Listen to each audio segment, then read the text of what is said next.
great. I want Jason to talk real quick about the time when Junkyard and Dangerous Toys toured together. And then we've heard this story on the show before on the podcast, but we haven't heard it from Pat. Talk about the tour that you guys did together, how long, what happened, all that stuff. And then tell us about the time that you guys were in each other's company when your videos debuted on MTV. Wait, oh God, I don't remember this. Wait a minute.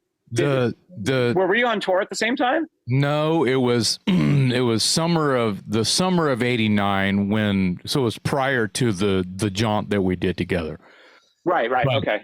But Teasin' Pleasin' debuted back to back with Hollywood. Is that right? That's right. And a lot of people don't remember that exact moment.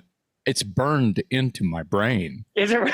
Yeah, I mean, it's like for your high school, for your high school buddy to come on right after your video. Oh, right after. Oh, I see. Gotcha. That is insane. Yeah. That is literally.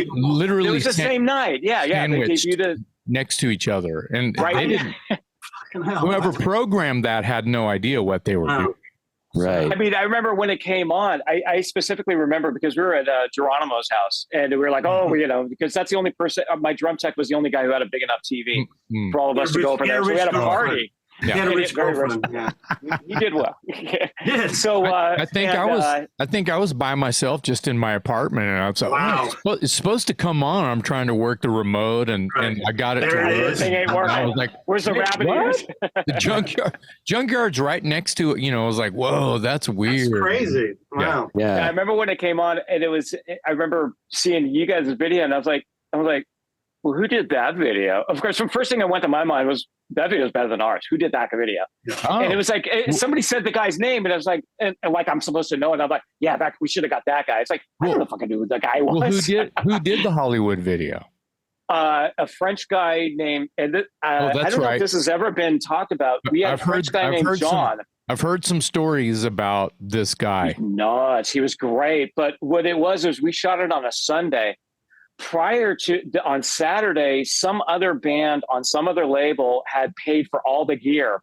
So that's actually, right. the Hollywood video, David told, and the Hollywood video, I think back in the day, to shoot a video, you're talking between $30,000 and $60,000. Well, a Hollywood video, I want to say off the top of my head was about $5,000 because we used all the rented gear from the day before. They're like, oh, we'll just roll it over. We'll charge it to the other company. Like, sounds great. And the house, I want to say the house that we shot it in, that was on wheels, and that was ready to be moved out to like Indio or something like that, like the next day. So it was like, no, we got to do this all now. So it all came together, and but when I saw your video, I'm like, that's cool. It's polished, because in my mind, our video, it's too dirty. It's like, whatever. No, you want dirty. I feel like they use all these badass, this badass gear, and then they add all the dirt filters to make it. They had Instagram dirt filters back then. Let's go back to, I make videos sitting in this chair talking about dirty. I don't need the same camera I'm using to make this fucking podcast I use to make a rock video. Yep.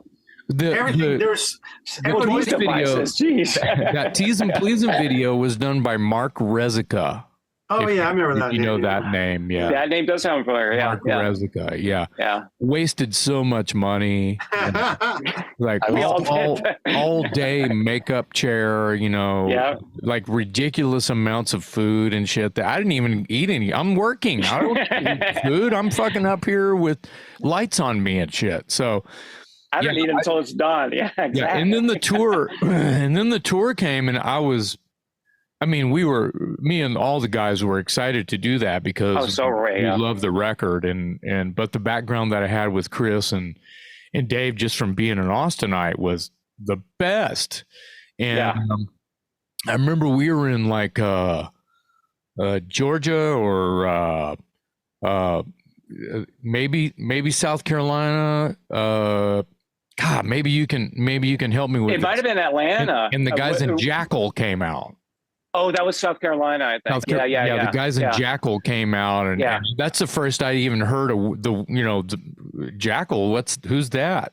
Cool. Yeah, because we had played with them the year before, and they were a cover band, and then the next time we come out, all of a sudden they're playing originals, and it's like, well, we're going to get replaced. We're fucked. Yeah. And they did replace us in the J section in Geffen. Wow. But and they blew up. It was a year later or whatever. I saw them in LA at like Exposure 54, and I was like, what? It was huge. This is the guys that I met on the Junkyard tour. It was huge, and the songs were great. So I got the record when it came out, of course. But anyway, good band. That tour was great. You mentioned Florida. Florida was a mess. It was a good mess. Yeah. Do you remember where we started in St. Louis? Is that right? Yeah, we all met in St. Louis. And then what was the name? Starry Nights. Starry Nights. That's right. And then we ended at the Omni in Oakland, I think, right? No. No, we didn't. Tempe, Arizona. Arizona. With Faster Pussycat. It was an outdoor place with a water park. Wave and a wave maker. It was like you could surf in Tempe. It was a water park. It was Dangerous Toys Junkyard and Faster Pussycat in Tempe, Arizona at a water park. I remember that stage was like 60 feet fucking tall. I was like, Jesus Christ, somebody's going to get hurt up here. It was festival. It was a good way to go out, I thought, because it was great. Yeah. Festival style, outside under the stars and middle of the desert. I love it. Grown men cried that night.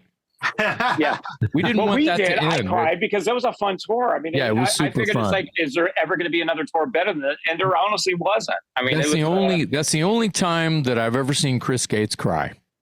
I believe it. Yeah, but it was happy. It was happy tears. It was happy tears. It's like everybody was so kind and giving to each other, and we didn't get on each other's nerves at all, and we just kind of kept to our own.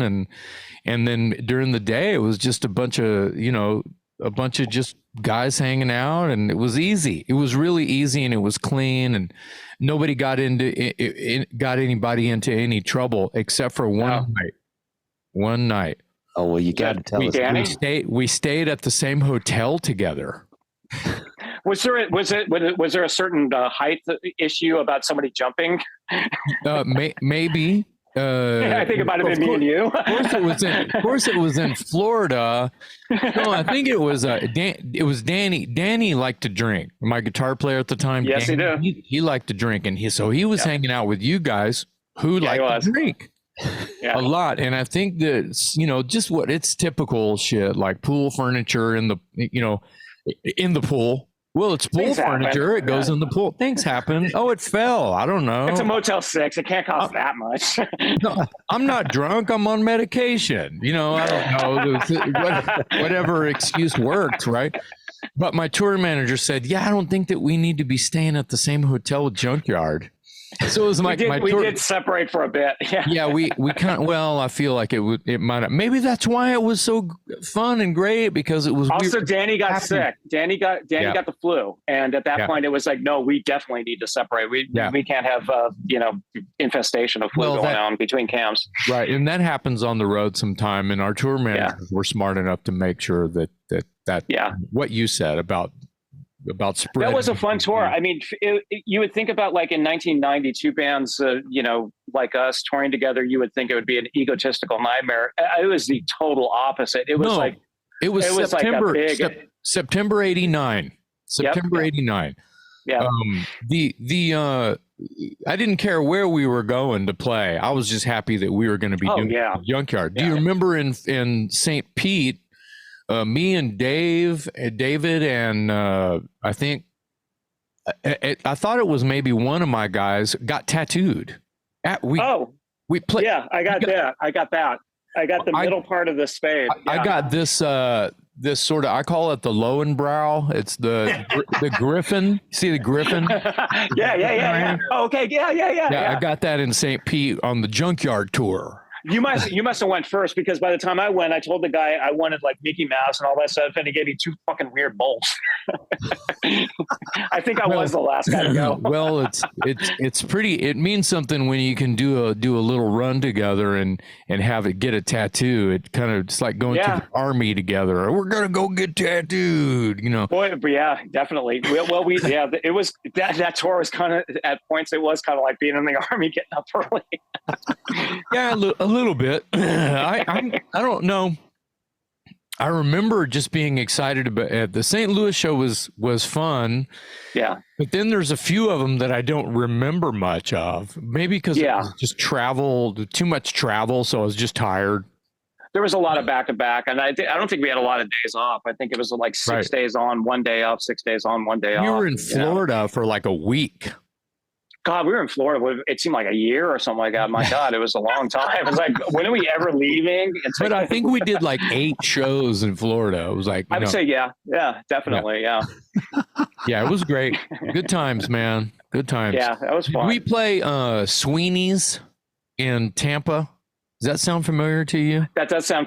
Air conditioner didn't work. Air conditioner did. Oh, yeah. We did. Yeah, I have a picture from that show, and it just looks like somebody, poured a bucket of water on me. You just won the Super Bowl. It's probably the first song. It's the first song, and I'm just like, everything's stuck to me. It's just like wet. The whole crowd is drenched. Everybody on the sides is drenched. Yeah, no AC. Oh, we're still gonna have a show. No AC. I'm like, uh-oh. Promoter's like, it ain't that hot. I was like, fuck you. Well, they live there. It's like, I'm from Texas. Right. I'm used to this kind of heat. So whatever, humidity more than anyway. Yeah, as I could go on and on. It was such a blast, and that was fun. Yeah, good time. Too bad there was no one there to document it. No, actually, there's a good thing. So, because certain, maybe there was some I like to say there was a good thing about that. I'm glad these things weren't around back then. Yeah, well, that's probably true. It would be quite embarrassing, probably. Yes. Yeah. Mm-hmm. Very. It happened. Yeah.